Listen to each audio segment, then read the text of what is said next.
فَفِرُّوا إِلَى اللَّهِ إِنِّي لَكُم مِّنْهُ نَذِيرٌ مُّبِينٌ. Yang pertama itu Ustaz ada dari Ali Reza Aldini dari UINAM. Afwan Ustaz mau bertanya, bagaimana hukum berinvestasi dengan saham, reksadana, dan mata uang kripto? Bagaimana cara muamalah di dalam yang sesuai dengan syariat? Syukran Ustaz. Ya, bismillahirrahmanirrahim. Alhamdulillahirabbil alamin. Wassalatu wassalamu ala al-mab'uts rahmatan lil alamin. Nabiyina Muhammad wa ala alihi wa sahbihi wa man tabi'ahum bi ihsanin ila yaumiddin, amma ba'd. Jadi pertama terkait dengan saham ini. Saham ini masalah agak riskan ya. Dan pembahasannya agak detail. Ya. Dan saya biasanya itu kalau terkait dengan pertanyaan seputar saham, kalau ingin saya jawab serius, itu saya minta kepada penanya menerangkan jenis sahamnya, peraturan di dalam perusahaannya, bentuknya kayak bagaimana dan seterusnya. Dari situ baru kita bisa memberikan hukum-hukum syar'i di dalamnya. Kenapa seperti itu? Pertama karena saham itu ada 3 jenis. Ada saham yang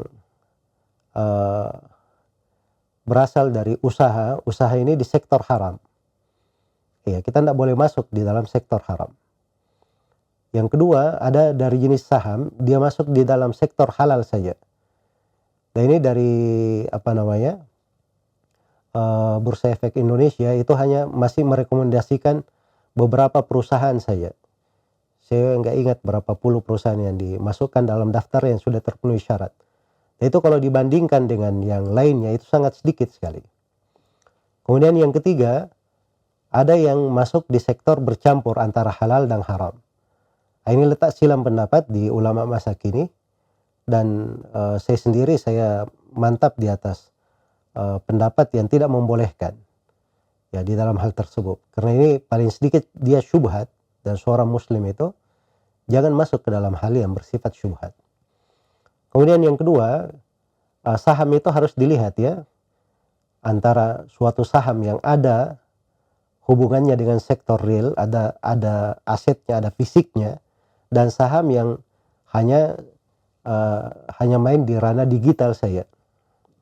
Di ranah digital. Hal-hal yang main digital secara digital saja, tidak ada asetnya, tidak ada fisiknya dan sebagainya, itu seorang jangan dekat ke situ. Sebab kebanyakannya itu main di pembahasan haram, tidak diperbolehkan. Tidak diperbolehkan.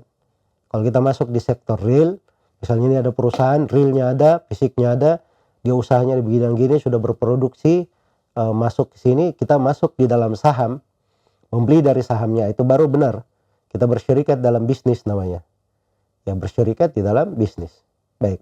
Ya, kalau terpenuhi dari ketentuan-ketentuan pembolehan, ya memang tidak dipermasalahkan ya, memang masuk di dalam bisnis saham itu boleh-boleh saja dengan ketentuan yang telah sebagiannya saya telah isyaratkan. Semoga Allah memberi taufik kepada semuanya. Wallahu ta'ala alam.